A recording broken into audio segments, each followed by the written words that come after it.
Well, thank you all for joining Organics at Retail, Performance and Consumer Expectations. We want to first thank our sponsor, Bank of America. Also just a friendly reminder to please silence your cell phones. Two other reminders. One, certified crop advisor CEUs are available for the session, so please make sure to sign in on the sheet at the back of the room or scan the QR code after the session to receive credit.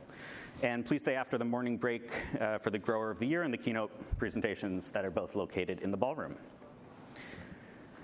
And with that, we will get started. So quick introduction. Hi, my name is Ben Hartman. I'm the Senior Category Manager for Perishables at Good Eggs, based in the Bay Area. We are an online grocery delivery company that brings fresh produce, floral, meat, seafood, eggs, pantry staples, alcohol, and meal kits to homes throughout the Bay Area and in a month or so to Los Angeles as well.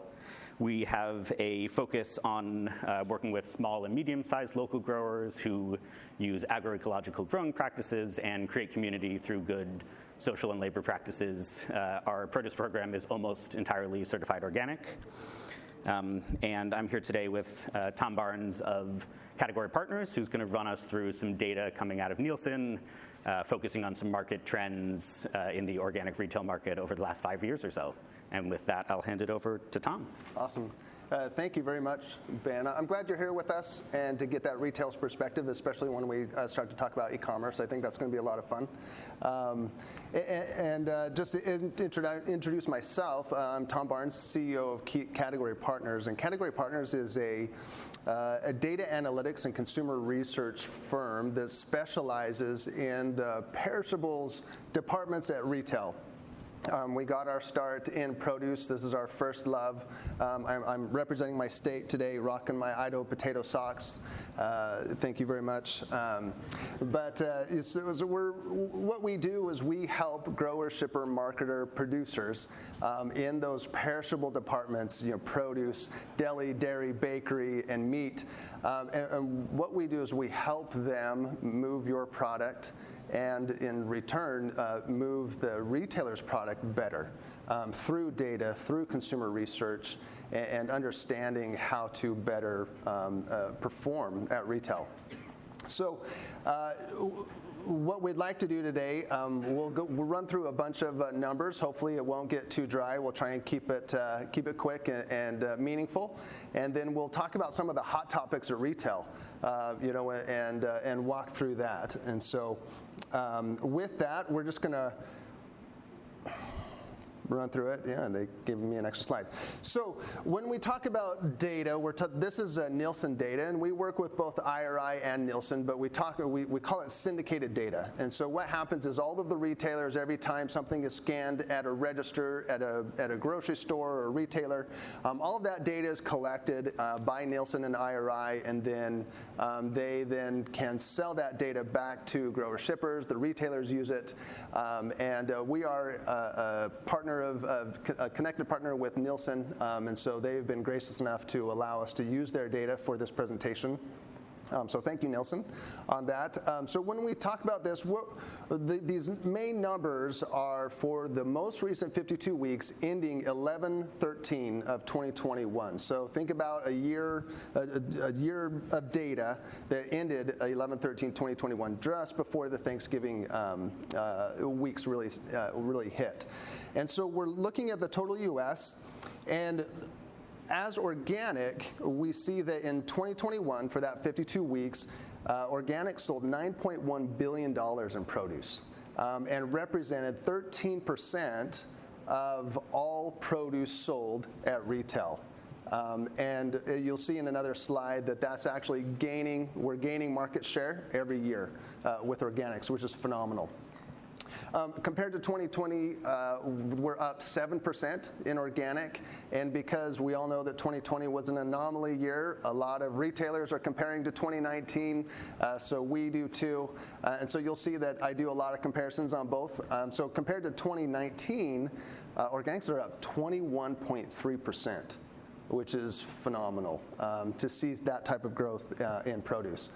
For equivalent or a volume metric, we instead of using units, which would give a 1 pound of apples and a 5 pound bag of apples a 1, instead we equivalize everything, or Nielsen equivalizes everything, into a pounds volume metric. And in that metric, organic sold 3.1 billion pounds at retail, which is 7% of total produce volume sold.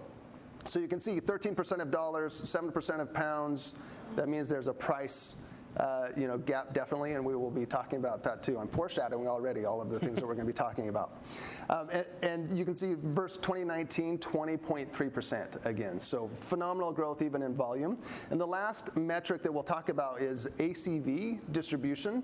And basically what this is doing is saying of all the stores that are selling produce across America, how many of those are actually selling organic produce? And that's at 83.5%. And you can see the little 2.0 and then 2 Ps. And as I was practicing this, my son was hearing me practice this, and I said PP, and he laughed, and so I made sure to say 2 Ps. But that stands for percentage point. So it's up 2 percentage points from 2020 and 4.4 from 2019. So we're gaining dollars, we're gaining volume, and we're gaining distribution across the U.S. So doing phenomenally. So the next thing, as we break down these numbers, we want to break it down into the 4 regions of the country as defined by Nielsen. And I'm not going to go through every single one of those numbers for every single region, or you'll all be asleep. And so instead, I just wanted to point out some of the differences and some of the things that are a little different. And so as you're thinking about what you grow and where you sell it, kind of look at these different regions.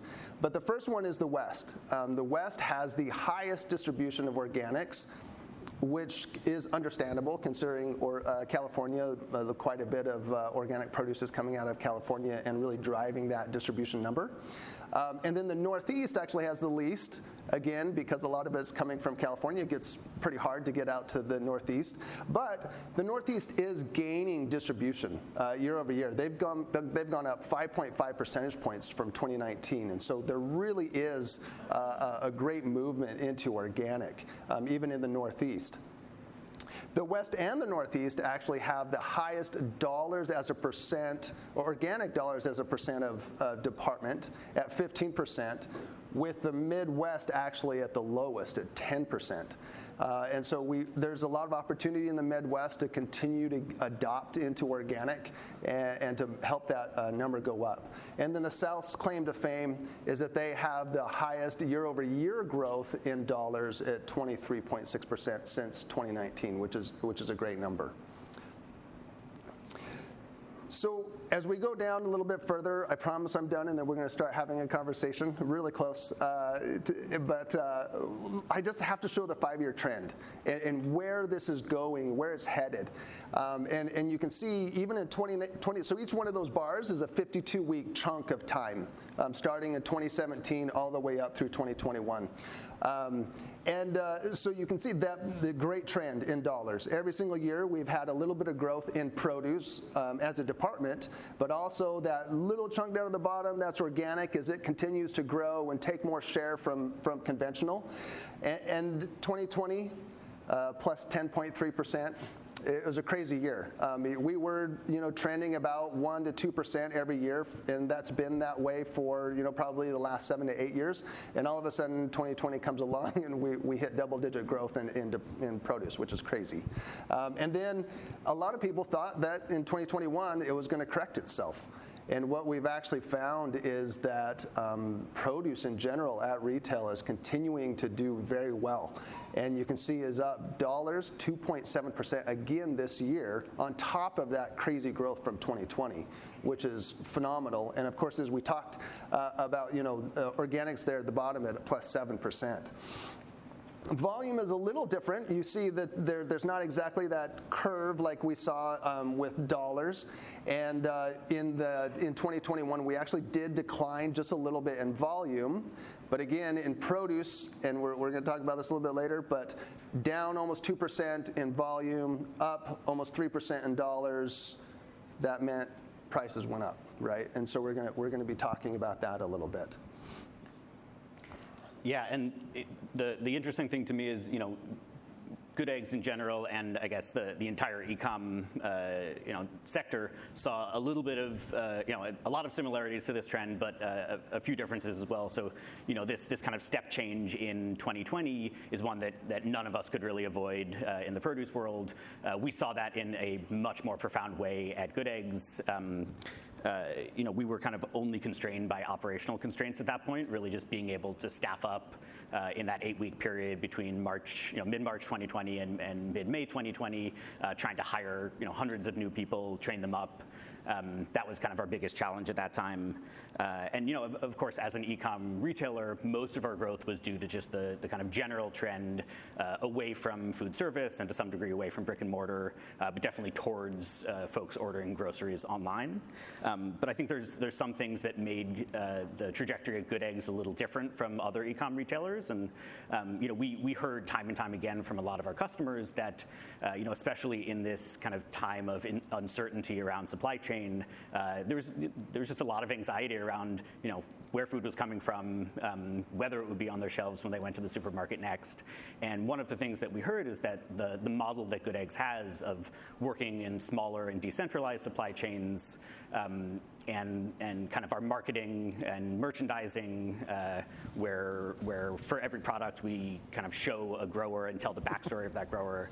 That model kind of helped our customers feel a little bit more connected to where their food was coming from, who was growing it, who was picking it, packing it, and delivering it.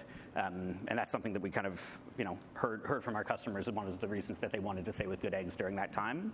And so interestingly, when e-commerce had a little bit of a different trajectory here, it started to plateau at a certain point. We had found that our growth had kind of outpaced that of a lot of our competitors. And then e-commerce actually took a little bit of a dip down 6 months ago or so as the world was starting to open back up and folks were starting to go back to restaurants and to brick and mortar. And we fared significantly better than a lot of our competitors in that downturn. So some trends similar, Good Eggs, some a little bit different. Yeah, which is awesome. It's a great story. And we'll get even more into the profiling and everything a little bit later too. But we want to break it down one more time, just a little bit lower into the data, if we can. I wanted to show the top 20 categories, and this is as low as we'll go. But I did want to point out, and I'm not going to read every single one of these numbers. And by the way, this deck will be available to anyone at the end of this that would like these numbers. Happy to. Our emails will be at the end, or you can reach out to OGS and they can give it to you. Happy to share them. So this is the top 20 categories in organic for that 52-week period that we were talking about, ending in 11/13. And I just want to, like I said, I'm not going to go through all of them, but I do want to point out a couple of interesting tidbits, if you will, with these categories. So obviously salads, we have to talk about salads. It's really where organics got its start and really boosted it and got consumers thinking of organic and kind of led the way for a lot of other organic categories. And so that is the number one category for the total U.S. in organics. And you see there's 4.7% growth year over year, and that's in dollars. And then that 25%, that's the 25% of all salads sold at retail are organic, which is incredible, a quarter of all salads.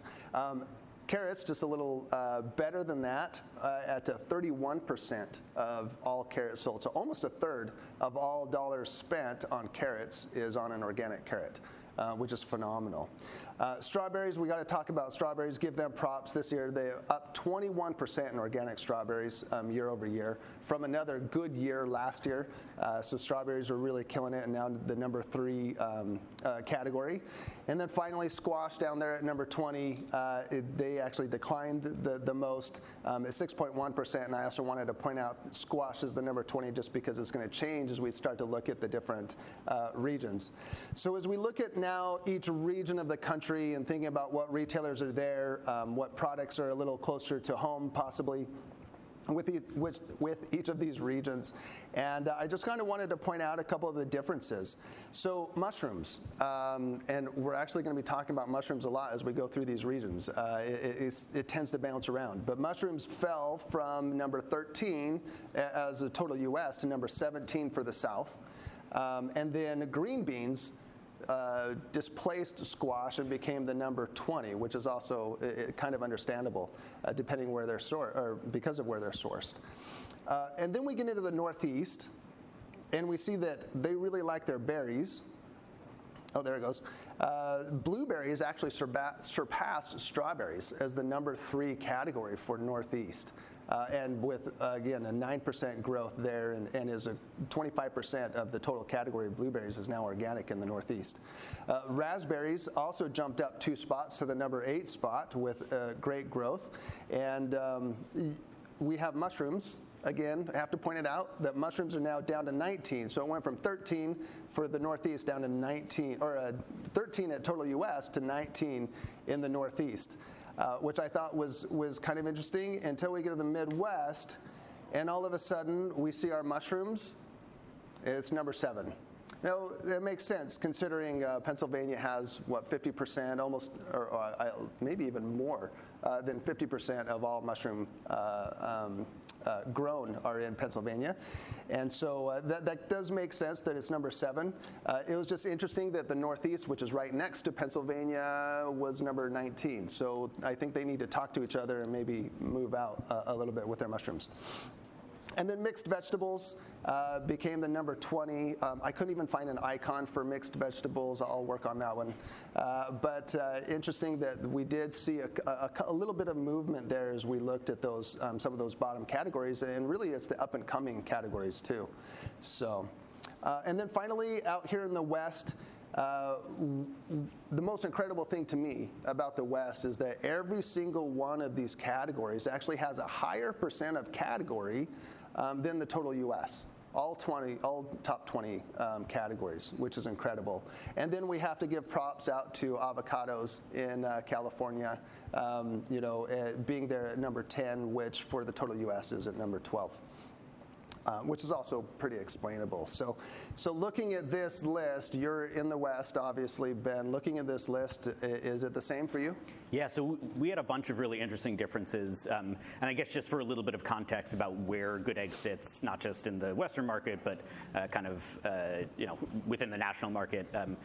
Number one, we're in the West. We're also in California within the West. And until about a month from now, we've operated solely within the San Francisco Bay Area within California. So we're in a pretty unique little bubble of the country. And even within the Bay Area, we kind of see ourselves in a space with other natural organic retailers, premium retailers. And so we operate in a pretty small portion of kind of a lot of the data that Tom was talking about. But some of the kind of really noticeable differences to me when I was going through the Good Eggs Top 20 and comparing it even just to the West, and a lot of these categories are ones where I think Good Eggs has some differentiating factor that either makes those categories over-index or under-index. So for us, blueberries are our number 1 category. We are lucky enough to have an almost year-round California program coming out of coastal California growers. We go up to the Pacific Northwest during the end of summer, but only once in the last 5 years have we imported blueberries, and so we have this very consistent, high-quality supply, and it's definitely on the pricier side compared to imports, and I think that's probably one of the reasons why we see blueberries going up to number 1 for us. In the West and in California especially, avocados are king, and for us, that's our number 2 category. We stick with the California program for just about as long as we can. We were still harvesting as far north as Cambria until about 2 weeks ago, maybe 3 weeks ago. So that's a huge category for us. Tomatoes are actually our number 3, and that's another area where we really lean into kind of specialty varieties. So coming out of this area, we move a ton of, during the summer months, dry farmed Early Girls, Momotaro tomatoes, some really unique cherry tomato varieties bred by Wild Boar Farms coming out of Winters. And so that's definitely an area where we kind of lean into specialty varieties and see that over-indexing. Mushrooms were similar to the Midwest. We were actually at number 7. We lean pretty heavily into some of the specialty varieties. We also have some local production here. We work with Monterey Mushrooms down in this area and Mycopia up in the North Bay. So some of the specialty cultivated varieties like King Trumpets and Maitakis we move a ton of, both in retail and in our meal kits. And then we also have a huge forage mushroom program. So during some times of the year, chanterelles are actually our number 1 variety by sales, which is pretty unique as a retailer. 2 more interesting categories. One is broccoli. This is our number 8, which is higher than anything else we saw here. That's another category where we kind of lean into specialty varieties. We move a ton of purple sprouting broccoli that's been overwintered in the Pacific Northwest by a bunch of growers working with Organically Grown Company. There was a week-long period where purple sprouting broccoli, or PSB as we call it, actually took 1 full percentage point, or 1 full % of our entire sales in the category, which is pretty small for most items, but for a specialty niche item like that and a purple item, that was pretty cool to see. We move a ton of broccoli to Chico, and for us, sweet baby broccoli actually, the sales of sweet baby broccoli are more than crowns and bunches combined, which is pretty unique as a retailer as well. And then lastly, one category that under-indexed for us is bananas were all the way down at number 14 for us. Wow. And we have, bananas are kind of the backbone of most produce departments and most fruit programs. We have a fantastic banana program coming out of Equal Exchange, but we also have this huge focus on local in-season fruit. And so this time of year, we have just dozens and dozens of heirloom varieties of apples. We have a huge focus on teaching our customers how to open a pomegranate, how to eat a pomegranate, how to use a persimmon, how not to eat an underripe Hachiya persimmon. So I think that focus on local and in-season fruit takes that kind of category that's fairly high up in most regions and just brings it down to number 14 for us. Awesome. So blueberries, avocados, and then tomatoes. Yep.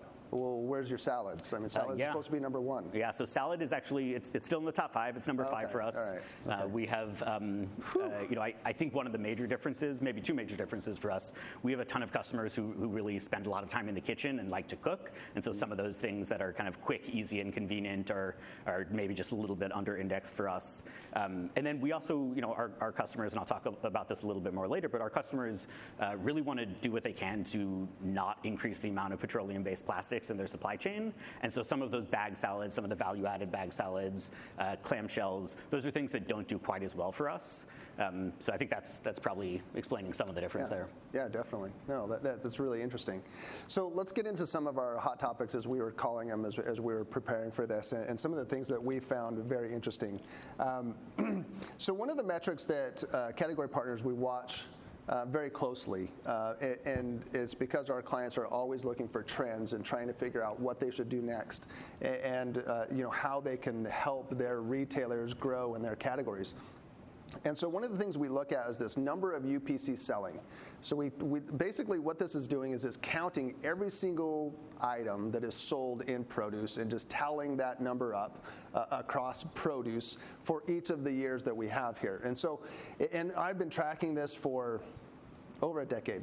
And every year, we've basically seen at least a little bit of growth in number of UPC selling. Basically, new items coming into it, new packages, new branding, new varieties, those types of things always push that number up. And you can see with the dark blue, that's organic, and you can see those numbers have always been up quite a bit until we get to 2021. And all of a sudden, we see this decrease in number of UPC selling, which is the first time I've seen this in a very long time.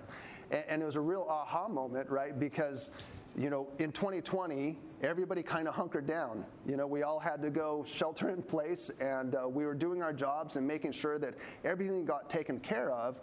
But we started to focus on just human nature. We started to focus more on our health and our family and survival, and kind of forgot to think about tomorrow a lot.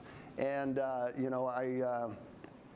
and so what we have is we have that innovation gap we're starting to lose a little bit of that innovation, and it's time that we need to come back out. And especially if we want to see that nice dollar growth trend continue on, and especially in organic, we need to find new ways to offer retailers new varieties, new packages, and things like that.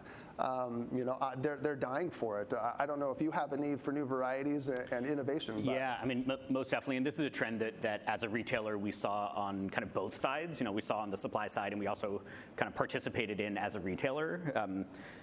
You've heard me talk a bunch about how Good Eggs loves to sell kind of unique varieties and new varieties, and especially over that first year, 18 months of the pandemic, some varieties, kind of specialty varieties, things like Spigariello kale or even frisee were just a lot harder to find. Some we couldn't find. Some just the market was much tighter, and these are items that generally are either more popular in food service or in kind of higher end restaurants. And a lot of folks were just kind of disking under their fields because they needed to kind of adapt to the new normal. As our volumes grew, and we really saw that operational efficiency was a big blocker for us to take on more customers and to take on more sales, and also just importantly to kind of get more food to people in a time where they wanted to stay home and be safe. That was really important for us to kind of increase that throughput, and so we had to reduce our SKU set a ton. We were the retailer that would always carry 4 or 5 different varieties of radishes at any given time, so that one customer who really wanted a French breakfast radish could get it. And we went down to just one SKU of radish for that, for a good year or so. We had to cut our entire floral program for 3 or 4 months, really, just so that we could bring in potatoes and onions and get those to people. And cutting the floral program kind of broke my heart a little bit because it was a time when people really wanted to bring some beauty into their lives, and they were spending time at home and needed something to brighten their day. So that was really interesting to kind of both see on that side and to partake in a little bit. But we as our operations stabilized, we really wanted to get back into some of that, some of that surprise and delight of helping our customers with discovery, because that is one of the things that we enjoy about working in produce, and one of the things that we know our customers enjoy about shopping at Good Eggs. And I don't think that we as a retailer are alone in wanting to see some of that innovation come back. Yeah. One of the areas that we have seen that innovation start to come back is, and this is an area that Good Eggs has for the last few years really been trying to push forward as much as we can with some of our partners, is around sustainable packaging. And as an online retailer, we don't have a scale at our point of sale, and so we have a need to kind of standardize and widgetize everything we possibly can. A lot of that happens by working with producers to get things in retail ready packs. And that was even more true during the first year, 18 months after the shelter in place started, is that we really needed to increase that operational throughput. But of course, we wanted to do that in a way that, and our customers definitely wanted us to do that in a way that didn't increase the amount of petroleum-based plastics in our supply chain. And so one of the innovations we really saw over the last little while is in compostables, and the working with partners like Live Earth Farm down here in Watsonville, like Coke Farm, like Durst out in the Cape Bay Valley. We were able to kind of triple the number of items that we saw in compostable clamshells over the 2-year period or so. Most of these were in Sam Brylo's ReadyCycle containers, and we got great feedback from our customers about seeing that sort of innovation. So it's definitely something that I was excited to see over that time period where varieties were disappearing and innovation in general just wasn't quite as strong. Right. Yeah, and you're definitely not alone. We hear that from retailers across the country. That they, retailers, and you can attest to this, but their bosses, your buyer's boss at retail, really has a kind of a short memory. And you're always graded on what have you done for me lately, right? And so they're not going to remember that you had a +10 in 2020 if your 2022 was down 5. And so they're always looking for something to generate more dollars, right? And that's how we're going to do it, I think, is through innovation. And I think there's definitely opportunity for those companies, growers, shippers out there that want to bring out new varieties and definitely sustainable packaging. And we'll talk more about the story a little bit later, but having a story to go along with your products is becoming more meaningful and impactful with especially the younger consumer. So the next one, little hot topic that we have is about the organic price and the comparison to conventional. And what we've seen over the last 5 years and even before that is that price gap, the gap between an organic and a conventional counterpart is shrinking. In 2017, the gap was $1.56 in general over produce, and today it's $1.39. So we've seen that start to shrink, and I think that's something that it may be a little alarming. With retailers trying to push and be more competitive all of the time, especially some large ones that have slogans like everyday low prices. They're looking to try and bridge that gap as much as possible. And I think that's something that we need to be careful of and possibly push back on as grower shippers. Obviously, the inputs are more expensive. It's more expensive to grow organic, and I believe there's a value add to that, and the consumer sees that. In fact, we did a study back in September, a consumer research study where we actually asked consumers what they thought about organics and if they felt it was more expensive or not. So the actual question was, do you think organic fresh produce is more expensive or less expensive than non-organic fresh produce? And 85% of the respondents, 2,000 respondents, said, yeah, I think organic is more expensive. That's their perception. It may or may not be that way, but that's what the consumer is kind of seeing. And 40% of those said organics are a lot more expensive than conventional. And so I don't think that we need to acquiesce to the retailer to continue to shrink that gap. Now, we want to be competitive. There's a huge subset of consumers out there that are, I call them fence sitters. They may or may not purchase organic, depending on what it looks like, the quality, and of course the price, and that comparison between the conventional counterpart. And so we do need to be careful and not overprice our organics, but at the same time, I'm of the opinion that we do not need to continue that trend to shrink that gap in organics. Yeah, and this trend in kind of the decreasing gap between organics and conventional.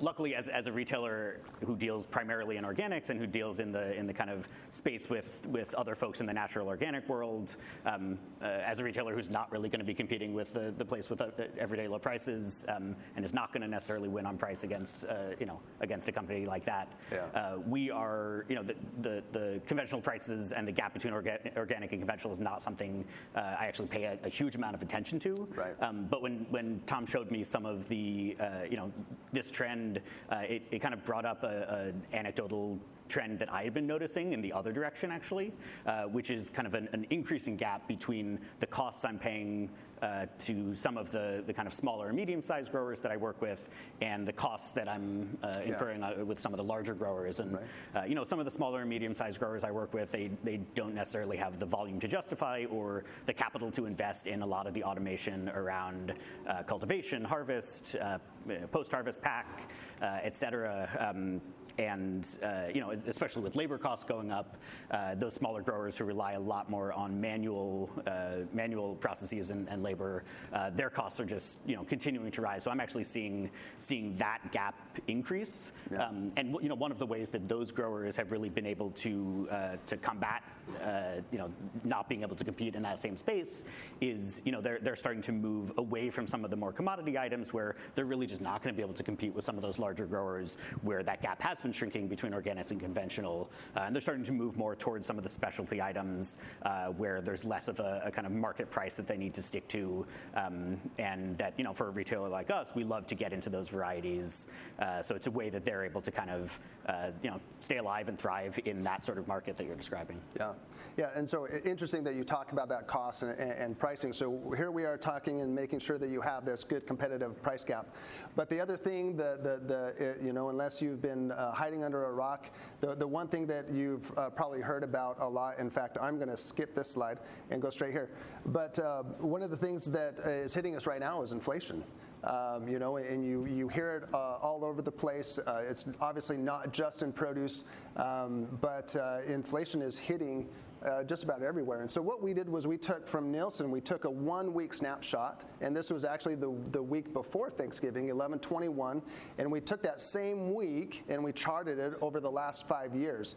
And as you can see, in 2021, huge jump in the cost of produce between 2020, and that's in the total U.S. And then when we look at the West, it's even more exacerbated. It's almost 10% in both conventional and organic, a jump in total cost or at retail of produce, the produce department. So how do you combat that? What do you do with that? Yeah, well, firstly, this is definitely a trend that we've seen at Good Eggs as well. This time of year, right before Thanksgiving through most of the Q4 holidays, is really a time when we want to be able to put our best pricing foot forward. We want to have competitive pricing across most of our known value items. And this year, that hit to margin, that margin pill was just a lot harder to swallow. We weren't really able to engage in a lot of the promotional activities that we normally like to around this time of year. And I'm guessing the same is true of a lot of retailers. Yeah. But one of the ways that we're trying to and hopefully able to combat some of that is, we like to do whatever we can to connect our customers to the grower, to the supply chain in general, to help them understand the true cost of production, the true cost of food. We have our marketing team go out to growers and have them write thank you letters to our customers directly to thank them for bringing their food and inviting them to their Thanksgiving tables to hopefully kind of have the conversation go a little bit more towards what it takes to produce organic produce, especially. Yeah, and I think with organic, there is I believe a larger threat to organic when inflation goes up everywhere. Gas is more expensive, electronics are more expensive. The dollar is getting stretched of the consumer. And so again, we talk about that fence sitter, and by the way, it's 63% of consumers. I wish I had that in this presentation, but 63% of consumers are fence sitters. They may or may not buy organic depending on what it looks like and what the price is. And if they are having to pay more for gas and having to pay more for other goods, then that is going to be a little more difficult for organics. And so having that story and reaching the consumer on a more sentimental level and pointing out that value add is going to be really important in the future. So really quick, we're just going to run through kind of e-commerce, and more into your neck of the woods. Back in May of 2021, we did a consumer research project and really looked at that e-commerce customer and who that is.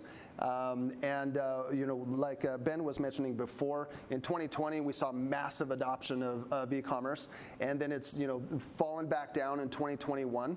But that is still the future, and that's still something that we as grower shippers need to be aware of. And how do we reach that consumer? So I'm gonna run through this just really quick because I want you to kind of tell the difference. So I'm going to bring these all up and then just kind of point it out. So we see that right now, currently 42% of consumers are buying produce online, and 95% are still purchasing in store. So a lot of those are buying, consumer their stock up trips online, and then still hitting the stores for their fill-in trips. The West and the Northeast are where the adoption is happening most frequently, and as is pretty evident, 25 to 44 age group, obviously a little more tech savvy, and so they're adopting online a little bit quicker.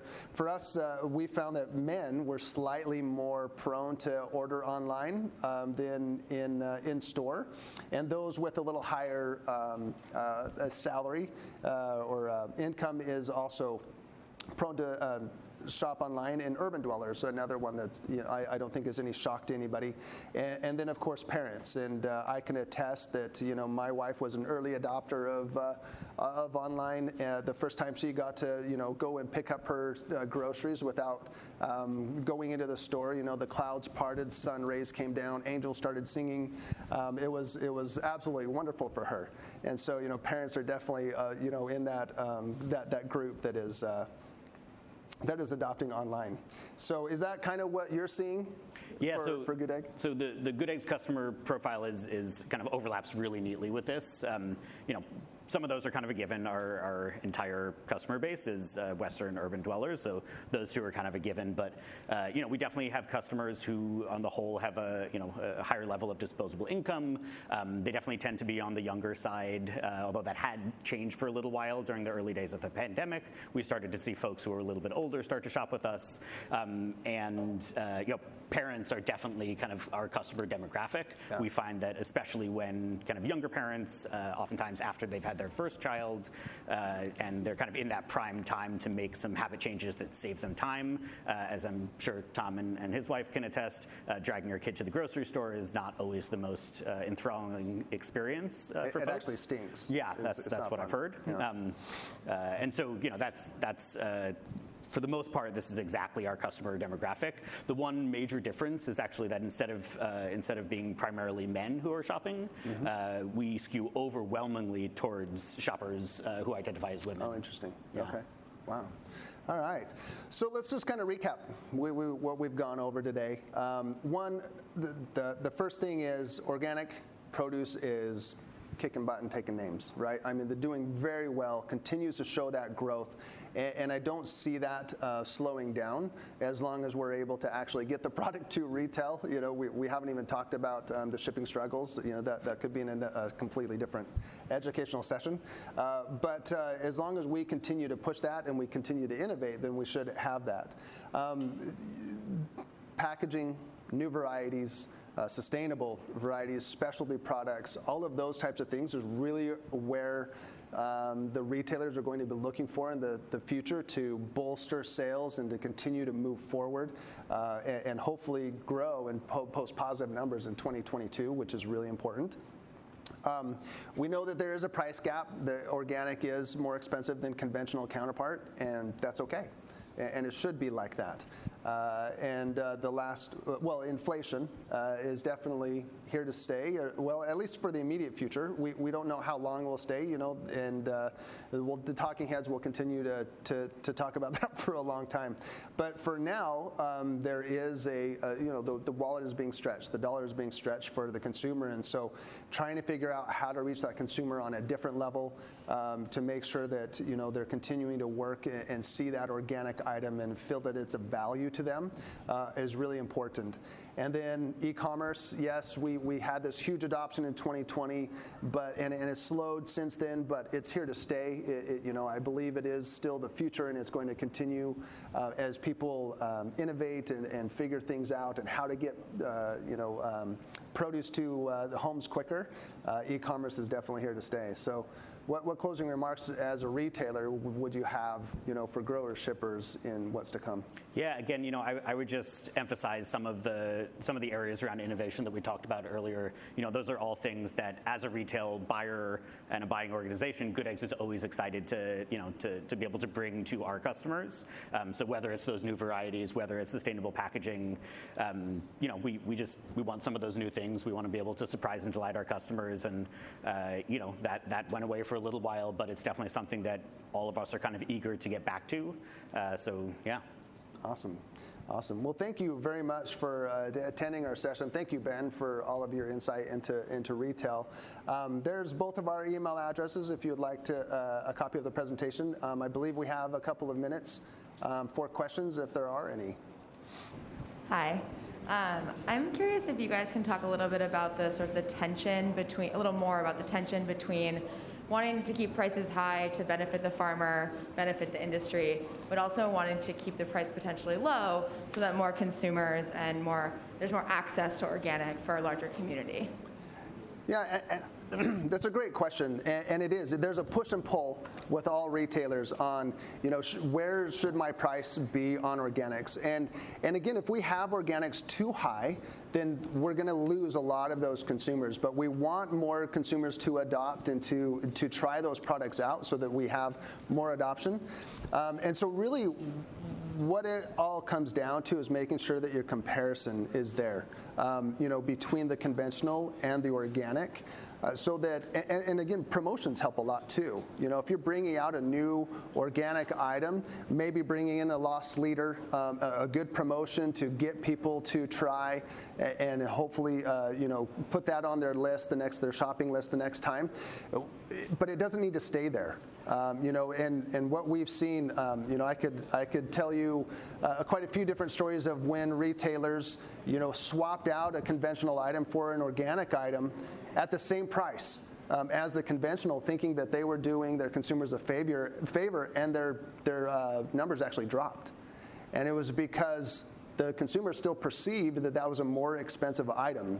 Most people do not know exactly what they spend on produce. They know it's around this or that. And so if there's a dollar jump, then they recognize that. But when they saw organic, because of that perception, they're like, whoa, that must be too expensive. I'm not going to buy it. And so the retailer called me up and was like, hey, what's going on? And I said, well, put a conventional of the same thing, put them at the same price if you want. Crazy enough, but if you want to, do it. And he put the conventional right next to the organic, and all of a sudden his numbers went through the roof. Because all of those fence sitters that thought, maybe I should do organic, maybe not, saw that there was a great price, the same as conventional, I'm going to go for that organic. And all of a sudden his entire category jumped up. So there's a fine line, and I don't think there's a silver bullet answer to that. Every single category, every single item needs to be looked at individually. Yeah, and on the Good Eggs side, that tension is real. I fully recognize that Good Eggs is not accessible to everybody. I think there's kind of a couple areas where we're more able to directly impact that. One is on our own cost side, just making sure that we're as efficient as possible, that we're bringing our costs down and what we need to add on to the cost of the product down as much as we can, while still paying our staff well. And the other is kind of working with organizations that are able to address some of those more systemic issues that are oftentimes externalized costs that end up keeping the price of food relatively low or perhaps artificially low. And so those are the areas where we're able to kind of more directly impact that tension. But yeah, it's a real one that we struggle with. Yeah. Awesome. Well, thank you so much, Ben, for joining me in this, and thank you all for being here. And